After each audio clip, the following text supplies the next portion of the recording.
ରାଷ୍ଟ୍ରପତି ଦ୍ରୌପଦୀ ମୁର୍ମୁଙ୍କୁ ତିମୋର ଲିସ୍ତେର ସର୍ବୋଚ୍ଚ ବେସାମରିକ ସମ୍ମାନ Grand Collar of the Order of Timor Leste ସମ୍ମାନରେ ସମ୍ମାନିତ କରାଯାଇଛି। ରାଷ୍ଟ୍ରପତି ଜୋସ୍ ରାମୋସ ହୋର୍ତ୍ତା ରାଷ୍ଟ୍ରପତି ମୁର୍ମୁଙ୍କୁ ଏହି ସମ୍ମାନ ପ୍ରଦାନ କରିଛନ୍ତି। ରାଷ୍ଟ୍ରପତି ମୁର୍ମୁ ତାଙ୍କ ପ୍ରତିକ୍ରିୟାରେ କହିଛନ୍ତି, ଏଭଳି ସମ୍ମାନ ପାଇ ସେ ନିଜକୁ ଗୌରବାନ୍ୱିତ ମନେ କରୁଛନ୍ତି।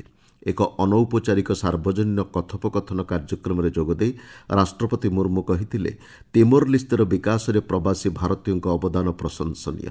ସମଗ୍ର ବିଶ୍ୱରେ ପ୍ରବାସୀ ଭାରତୀୟ ବସୁଧୈବ କୁଟୁମ୍ବକମ୍ର ଆଦର୍ଶକୁ ପ୍ରତିପାଦିତ କରୁଛନ୍ତି ବୋଲି ସେ କହିଥିଲେ। ରାଷ୍ଟ୍ରପତି ହୋର୍ତ୍ତା ରାଷ୍ଟ୍ରପତି ମୁର୍ମୁଙ୍କୁ ପ୍ରଶଂସା କରି କହିଛନ୍ତି, ସାଧାରଣ ପୃଷ୍ଠଭୂମିରୁ ସର୍ବବୃହତ ଗଣତନ୍ତ୍ରର ରାଷ୍ଟ୍ରପତି ହେବା ଏକ ଅଭୂତପୂର୍ବ ସଫଳତା। ଗତ 20 ବର୍ଷ ମଧ୍ୟରେ 400 ନିୟୁତ ଲୋକଙ୍କୁ ଦାରିଦ୍ର୍ୟର ସ୍ତରରୁ ଉପରକୁ ଉଠାଇବା ଏକ ପ୍ରଶଂସାଯୋଗ୍ୟ କାର୍ଯ୍ୟ ବୋଲି ସେ କହିଥିଲେ। ସୂଚନା ପ୍ରଯୁକ୍ତିବିଦ୍ୟା ଏବଂ ଡିଜିଟାଲ ଅର୍ଥନୀତି କ୍ଷେତ୍ରରେ ସେ ଏହି ଅବସରରେ ଭାରତର ସହାୟତା ଲୋଡ଼ିଥିଲେ। ଜାତିସଂଘ ନିରାପତ୍ତା ପରିଷଦର ସ୍ଥାୟୀ ସଦସ୍ୟତା ପଦ ପାଇଁ ଭାରତର ଦାବିକୁ ତିମୋର ଲିସ୍ତେ ସମର୍ଥନ କରେ ବୋଲି ରାଷ୍ଟ୍ରପତି ହୋର୍ତ୍ତା କହିଥିଲେ। ପ୍ରଧାନମନ୍ତ୍ରୀ ନରେନ୍ଦ୍ର ମୋଦି ଆଜି ନୂଆଦିଲ୍ଲୀରେ 109ଟି ଅଧିକ ଅମଳକ୍ଷମ ଜଳବାୟୁ ସହନଶୀଳ ଏବଂ ଉଚ୍ଚ ପୋଷକ ତତ୍ତ୍ୱଯୁକ୍ତ ଫସଲ ପ୍ରଜାତିର ଉନ୍ମୋଚନ କରିବେ। ଏହି କାର୍ଯ୍ୟକ୍ରମରେ ପ୍ରଧାନମନ୍ତ୍ରୀ କୃଷକ ଏବଂ ବୈଜ୍ଞାନିକଙ୍କ ସହ ମଧ୍ୟ ଆଲୋଚନା କରିବେ। ପ୍ରଧାନମନ୍ତ୍ରୀଙ୍କ କାର୍ଯ୍ୟାଳୟ ସୂତ୍ରରୁ ମିଳିଥିବା ସୂଚନା ଅନୁଯାୟୀ ଏହି ଫସଲ ମଧ୍ୟରେ 34ଟି କ୍ଷେତ ଫସଲ ଏବଂ 27ଟି ଉଦ୍ୟାନ କୃଷି ଫସଲ ରହିଛି। କ୍ଷେତ ଫସଲ ମଧ୍ୟରେ ବାଜରା, ତୈଳବୀଜ, ଡାଲି ଜାତୀୟ ଫସଲ, ଆଖୁ, କପା, ଫାଇବର ସମେତ ବିଭିନ୍ନ ଶସ୍ୟର ବିହନ ରହିଛି। ଉଦ୍ୟାନ କୃଷି ଫସଲରେ ବିଭିନ୍ନ ପ୍ରକାର ଫଳ, ପନିପରିବା, ବୃକ୍ଷରୋପଣ ଫସଲ, କନ୍ଦମୂଳ, ମସଲା, ଫୁଲ ଏବଂ ଔଷଧୀୟ ବୃକ୍ଷ ରହିଛି ବୋଲି କାର୍ଯ୍ୟାଳୟ ସୂତ୍ରରୁ ଜଣାପଡ଼ିଛି।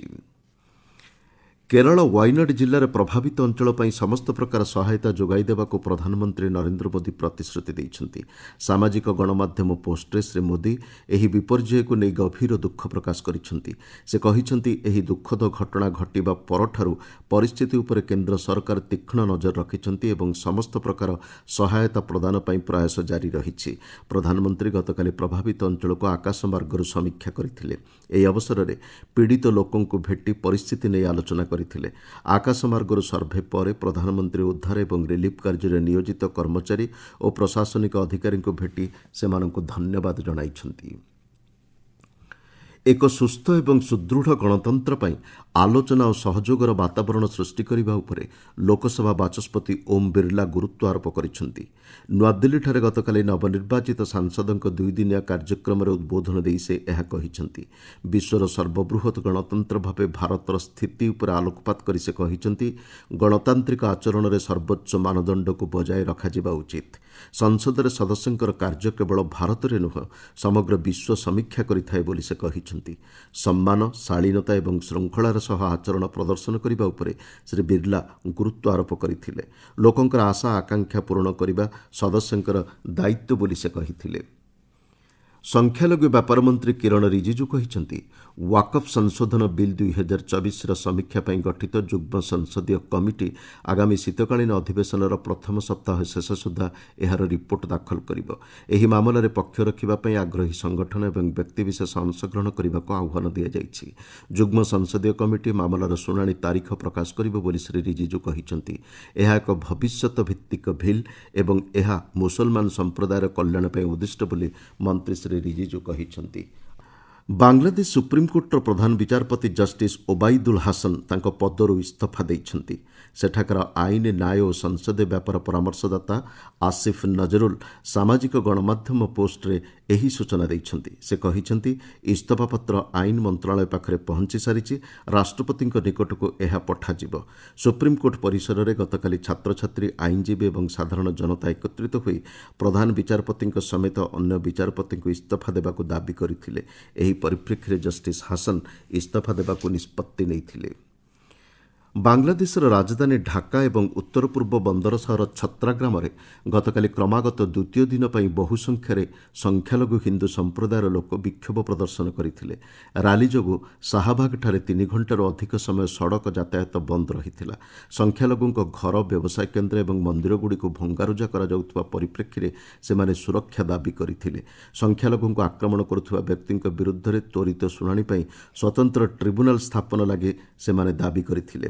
ପ୍ରଧାନମନ୍ତ୍ରୀ ଶେଖ୍ ହସିନା ଇସ୍ତଫା ଦେବା ପରେ ଦେଶରେ ସଂଗଠିତ ହିଂସାକାଣ୍ଡରେ ଅନେକ ହିନ୍ଦୁ ମନ୍ଦିର, ଘର ଏବଂ ବ୍ୟବସାୟ ପ୍ରତିଷ୍ଠାନ ଉପରେ ଆକ୍ରମଣ ହୋଇଥିଲା। ଏଥିରେ ଆୱାମୀ ଲିଗ୍ ପାର୍ଟି ସହ ଜଡ଼ିତ ଅତି କମ୍ରେ 2 ଜଣ ହିନ୍ଦୁ ନେତାଙ୍କର ମୃତ୍ୟୁ ହୋଇଛି।